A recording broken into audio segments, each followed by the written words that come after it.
देखिए, पहली बात तो नोटबंदी के बाद इस देश में एक जागृति आई है आतंकवाद के खिलाफ, भ्रष्टाचार के खिलाफ। एक लड़ाई शुरू हुई है। उस लड़ाई के अंदर कल के बजट में भी आपको देखने को मिलेगी। मैं मानता हूँ कल के बजट के अंदर एक विकासोमुखी बजट होगा। बजट पेश होने जा रहा है, आम बजट। उसमें राजस्थान को बहुत सी उम्मीद है कि आपके बाद जनता ने बीजेपी पर बहुत विश्वास किया है। राजस्थान के सारे एमपी 25 के 25 इनको दिए। इस उम्मीद में बीजेपी सरकार के जो हमारे प्रधानमंत्री जी, उनको बहुत कुछ देना चाहिए था। प्रधानमंत्री जी जनता में विश्वास करते हैं और जनता के आधार पर ही वो चलते हैं। इस बार का बजट आमूल चूल परिवर्तन करने वाला होगा। दशकों से जो जनता सोच रही थी कि ऐसा होना चाहिए, शिक्षा, कृषि और युवा, इन पे फोकस होगा। देखिए, राजस्थान के साथ केंद्र सरकार की पहले से ही बड़ी अनदेखी का रुख चल रहा है, जबकि राजस्थान की जनता ने केंद्र सरकार के बनने के अंदर 25 के 25 सांसद दिए हैं। फिर भी राजस्थान के अंदर जो अनदेखी की वजह से विकास होना चाहिए था केंद्र के बजट के माध्यम से, वो नहीं हो पा रहा। विनीत मान साहब, एक बार फिर से आपका रुख करना चाहता हूं। 3 बड़ी बातें राष्ट्रपति ने अपने अभिभाषण में रेलवे को लेकर कही। पहला, अरुणाचल मेघालय में रेलवे लाइन का विस्तार। नॉर्थ ईस्ट में करीब 10,000 करोड़ रुपए खर्च हुए विकास के लिए और आधुनिकीकरण के लिए 1 लाख करोड़ से भी ऊपर की रकम खर्च की गई रेलवे के। तो ये क्या नाकाफ़ी रही और इस बार ऐसे में क्या उम्मीद की जाएगी? क्या अब तक जो है नॉर्थ वेस्ट रेलवे को अछूता छोड़ दिया गया, इस बार वो उम्मीद की जाएगी? बिल्कुल। पिछले 2 बजट से 3 जब से बीजेपी सरकार आई है, हम ये बजट में देख रहे हैं कि इंफ्रास्ट्रक्चर पे काफ़ी पैसा गवर्नमेंट दे रही है। वैसे हम किसी पॉलिटिकल पार्टी से हम लोग बिलोंग नहीं करते, हमारी यूनियन, हम न्यूट्रल हैं, लेकिन मैं बताना चाहूँगा काफ़ी इंफ्रास्ट्रक्चर पे सरकार ने जो है पैसा दिया है। और इवन राजस्थान को देखें तो राजस्थान में भी इलेक्ट्रिफिकेशन के ऊपर भी काफ़ी खर्च जो है गवर्नमेंट कर रही है। सालों से इंतजार था। नॉर्थ ईस्ट में भी काफ़ी पैसा दिया है और आने वाले बजट में भी दिया जाएगा। लेकिन आज की तारीख में सबसे ज़रूरी है वो रेल के जो है सेफ्टी एस्पेक्ट को लेके है। सेफ्टी एस्पेक्ट मीन जो हमारा ट्रेन पे जो ट्रैक है, ट्रैक की जो कैपेसिटी है, वो कैपेसिटी के 2 बड़े हादसे अभी सबको याद है। उसके पीछे रीजन वही है कि आज जो हमारा रेल है वो 52 kg का रेल हम जो है यूज करते हैं, उसकी जगह 60 kg को करने की जरूरत है। अभी कोरिया से जो है एजेंसी आई थी, उन्होंने भी ये बात बताई है। आज जो हमारे पुल है रेलवे के, जो ब्रिजेज है, वो बहुत पुरानी कंडीशन में, जर्जर कंडीशन में है। तो ज़्यादा बड़ा लोड जो है अगर उस पर से गुजरता है तो वो भी एक बहुत रिस्क है। तो उस पर भी बहुत ज़्यादा पैसा, ह्यूज अमाउंट उस पर खर्च करने की जरूरत है। और उसके अलावा अगर हम जो है इस पे खर्च करें, इतना विजनरी ये बजट हो पाएगा जेटली जी के नजरिए से? ट्रैक सर्किटिंग पे भी हमें जोर देना चाहिए। आज जो रेल फ्रैक्चर होते हैं, रेल फ्रैक्चर जो है उसको बचाने के लिए ट्रैक सर्किटिंग, सिग्नलिंग सिस्टम, इसमें गवर्नमेंट ने पैसा दिया है, लेकिन बहुत ज़्यादा पैसे की जरूरत है। मतलब जितना भी जेटली जी कर पाएंगे, उम्मीद है कि ऐसा होना चाहिए। और इसके अलावा जो सेफ्टी कैटेगरीज की जो पोस्ट हैं, ये भी भरने का काम होना चाहिए। ट्रेनिंग एस्पेक्ट को बढ़ाना चाहिए रेलवे के अंदर। जो ट्रेनिंग पे ध्यान अभी जो है कम दिया जा रहा है, इसमें ज़्यादा खर्चा करना चाहिए, तो एक ज़्यादा स्टाफ अच्छी तरीके से काम करेगा। तो ये सब चीज़ों की ज़रूरत है। और एनडी माथुर साहब, आप FRBM की रिपोर्ट का जिक्र कर रहे थे यहाँ पर, उसका क्या फ़र्क होगा? फिस्कल रिस्पॉन्सिबिलिटी और बजट मैनेजमेंट की रिव्यू कमेटी की भी हाल ही में रिपोर्ट आई है 4 वॉल्यूम्स में, NK सिंह पैनल की। उससे ऐसा लगता है कि अब हम एक rigid fiscal responsibility budget management की जगह फ्लेक्सिबल सिस्टम की तरफ अग्रसर हो रहे हैं। और मुझे ऐसा लगता है कि उससे जो अभी जो लिमिट है 3% की, GDP के 3% की, उस लिमिट को बढ़ाने की उसमें प्रस्तावना दी गई है कि ये GDP की 3 से 3.5% तक फिस्कल घाटा हो सकता है। और इससे मुझे ऐसा लगता है कि जेटली साहब इस समय एक नया फिस्कल इंस्ट्रूमेंट को यूज़ करना चाहते हैं, जिसमें फिस्कल मल्टीप्लायर को यूज करके, क्योंकि 1 रुपया अगर हम खर्च करते हैं कैपिटल एक्सपेंडिचर की तरफ तो उससे 2.5 रुपए की प्रोडक्टिविटी बढ़ती है, जबकि रेवेन्यू एक्सपेंडिचर की तरफ खर्च करते हैं तो 1 रुपए से भी कम की प्रोडक्टिविटी बढ़ती है। तो मुझे ऐसा लगता है कि उस फिस्कल इंस्ट्रूमेंट को यूज करने की राजकोषीय घाटा कम करना चाहिए। राजकोषीय घाटा तो शायद बढ़ सकता है, लेकिन उसके बढ़ने के साथ साथ कैपिटल एक्सपेंडिचर पर अगर खर्च करते हैं, उम्मीद की जा रही है कि कम करना चाहिए, और उस इंस्ट्रूमेंट को शायद उपयोग में लाना चाहते हैं, ऐसा मुझे लगता है। इनकम टैक्स स्लैब को लेकर क्या कहना चाहेंगे? हर बार उम्मीद करते हैं, 3 बार से तो लगातार जेटली जी से हम उम्मीद कर रहे हैं। राइट केस है इस बार, और मैं समझता हूँ 2.5 लाख से 3 लाख जो है एग्जम्पशन लिमिट तो होनी ही है। मैं समझता हूँ इतना तो मुझे लगता है कि बढ़ेगी ये लिमिट। जो सैलरीड पर्सन है, इसको जो स्टैंडर्ड डिडक्शन कोई जमाने में 30,000 रुपये दिया जाता था, इसको स्टैंडर्ड डिडक्शन जो है गवर्नमेंट को वापस लाना चाहिए, ताकि सैलरीड पर्सन जो है, जो व्हाइट मनी में पूरा टैक्स दे रहे हैं, कि एक नए पैसे की टैक्स चोरी नहीं कर रहे हैं, उनको जो है थोड़ी राहत मिले। ये हमारा इसमें उम्मीद है कि होना चाहिए। और मुझे लगता है टैक्स रेट्स भी कम होंगी कुछ। जी, राजीव अरोड़ा साहब, इसी से जुड़ा सवाल है। आज तक पर आज शाम जयंत सिन्हा थे, तो उनका कहना था कि करीब कॉरपोरेट टैक्स को लेकर उम्मीद की जा रही है 2% तक कम हो जाए। उतना तो मुमकिन नहीं है, लेकिन लोगों की उम्मीद पूरी हो जाएगी। नहीं, 25% पे लाना ही चाहिए कोई वो अब समय आ चुका है। आप 3 साल आपने निकल गए, अब आपका चौथा बजट के 1 बजट कर आपको पेश करना है। 25% कब लाएंगे? अगर अभी 25-26% नहीं लाएंगे तो कैसे होएगा? और पर्सनल इनकम टैक्स के अंदर 3 लाख नहीं, ये लिमिट बढ़ के 5 लाख होनी चाहिए। और ये इसको पूरी तरीके से करना चाहिए, क्योंकि ये देखा गया पूरी दुनिया के अंदर अगर आपकी टैक्स की रेट उचित होगी तो ज़्यादा टैक्स कलेक्शन होगा, ज़्यादा से ज़्यादा लोग उस नेक के अंदर आएंगे, लोग जुड़ेंगे भी। अभी डिमोनेटाइजेशन की जो एक्सरसाइज थी उसके बाद जो जेटली साहब लेकिन कांग्रेस का एक द्वंद्व है, मैं उस पर भी बात करना चाहूँगा। सोशल सेक्टर की स्कीम्स है, एक तरफ तो जो राहुल गांधी जी का अंदेशा है कि वहाँ पर सरकार बड़ी घोषणाएं करेगी। यूपी, पंजाब के साथ साथ गोवा नज़र में है, उत्तराखंड नज़र में है। तो ऐसे हालात में क्या आपको लगता है कि देश के लिए तो भला ही होगा? नहीं, देखिए, ये कहा जा रहा था कि ये डिमोनेटाइजेशन के बाद में सरकार के पास सरप्लस पैसा आएगा और उसको वो इस तरह की चीज़ों में यूज़ कर पाएगी। लेकिन वास्तविक स्थिति अब तक किसी को मालूम नहीं पड़ी है कि वास्तव में उन्होंने कमाया है कि खोया है। कि इस पूरी एक्सरसाइज करने के अंदर जैसे आप बात करते हैं, विजन की बात करते हैं, बजट कैसा आएगा, विजन और इम्प्लीमेंटेशन दोनों में डिमोनेटाइजेशन के अंदर सरकार फेल रही है।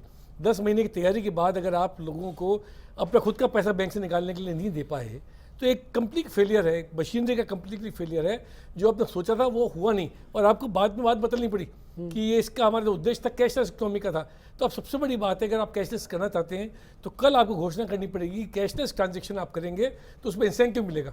जो लोग भी कार्ड से पैसे लेंगे, हो रहा है कि 50,000 से ऊपर अगर नगद निकाला तो टैक्स लग जाएगा। वो तो गलत है, वो गलत है। और कैशलेस ट्रांजेक्शन बढ़ाना चाहते हैं, आप इंसेंटिव दो।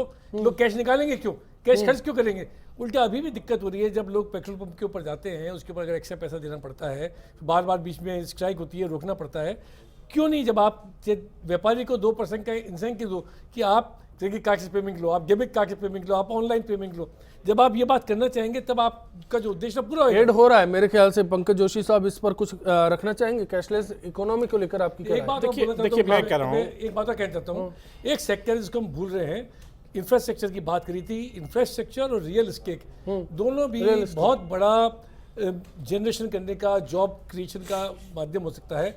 कैसे लोगों को सस्ते आवास कहा गया 2022 तक सबको मकान दे देंगे, लेकिन 2018 में ये काम रफ्तार का होगा। 2018 तक जो डीमोनेटाइजेशन है उसके इफेक्ट्स होंगे हमारे सामने। तो क्या ऐसे में उम्मीद करना लाजमी होगा? नहीं, देखिए क्या है कि आज की तारीख के अंदर आप क्या कॉन्क्रीट स्टेप लेते हैं उसको आप बाद में पूरा कर पाएंगे। तो मेरे ख्याल से अभी इस बजट के अंदर एक नया विजन आना चाहिए सरकार का।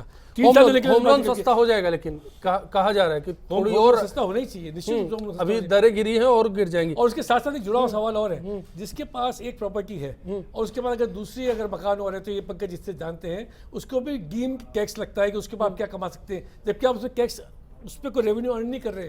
तो ये सब चेंजेस होने की आवश्यकता है। बिल्कुल, भंवर सिंह जी आपके पास भी आऊंगा। पंकज जी, पहले आपसे जानना चाहता हूं इस पर। देखिए, मैं दो चीजें कहना चाहता हूं। एक तो खुद जो है अरोड़ा साहब के आप देखें तो 2012 के अंदर सरकार ने जो है, कांग्रेस सरकार ने जो है कैश ट्रांजैक्शंस पे टैक्स लगाए थे। और मेरे ख्याल में आज इतने बड़ी डिमोनेटाइजेशन की बात कर रहे हैं, मैं कह रहा हूँ एक छोटा सा आपने स्टेप उठाने की कोशिश की थी और शायद थोड़े से दबाव में आपने उसको वापस ले लिया। आप ही लोगों का दबाव था? नहीं, मैं आ रहा हूँ, लेकिन आपने दबाव ले लिया ना। लेकिन आपने दबाव आप में मैं अभी कह रहा हूँ। और आज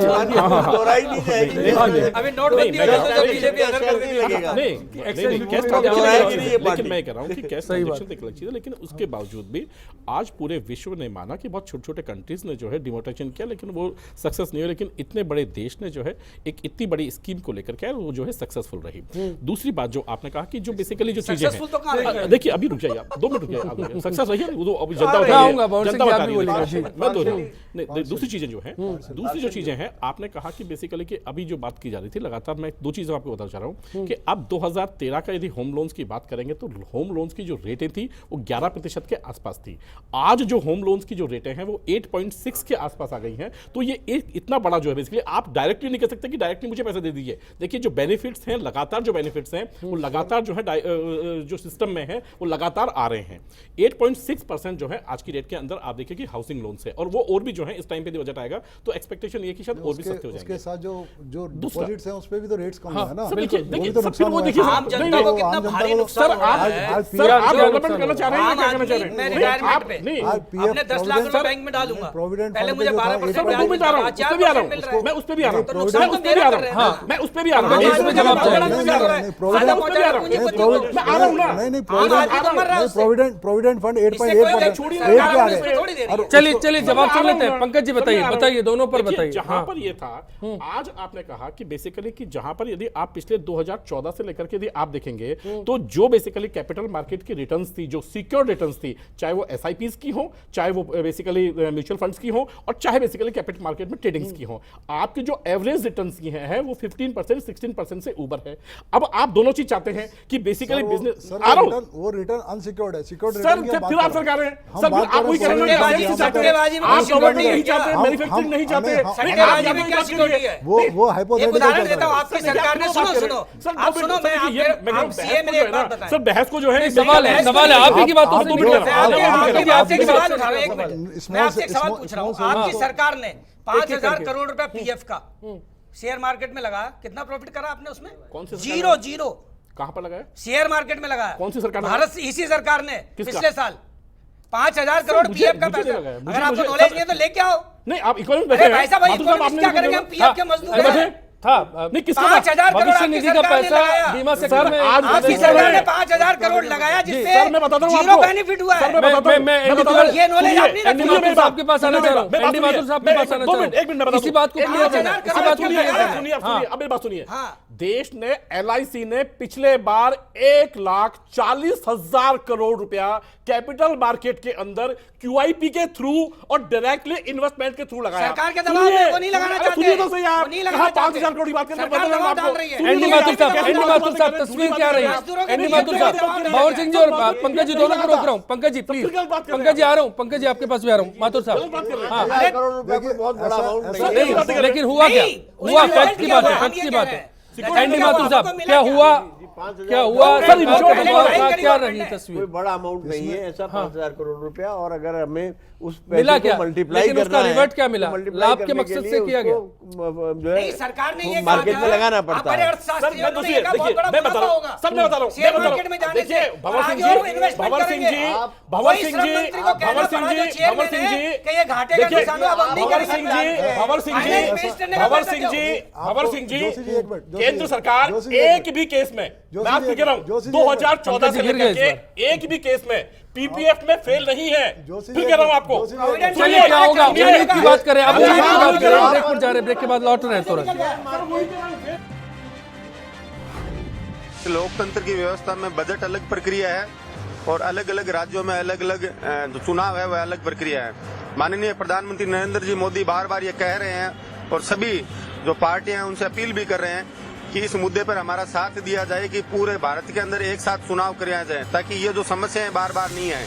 जैसा कि हम देख रहे हैं कि 1 फरवरी को इस बार बजट आएगा, उसमें हमारी ये अपेक्षा है कि एक तो पेट्रोल और डीजल के जो दाम है वो ना बढ़े और इसके साथ ही तकनीकी शिक्षा में और स्किल डेवलपमेंट के लिए सरकार कोई ऐसा प्रोजेक्ट लाए जिससे जो बेरोजगार हुआ है उनको वो शिक्षित होकर अपना रोजगार प्राप्त कर सकें। यही मेरी आशा और उम्मीद है।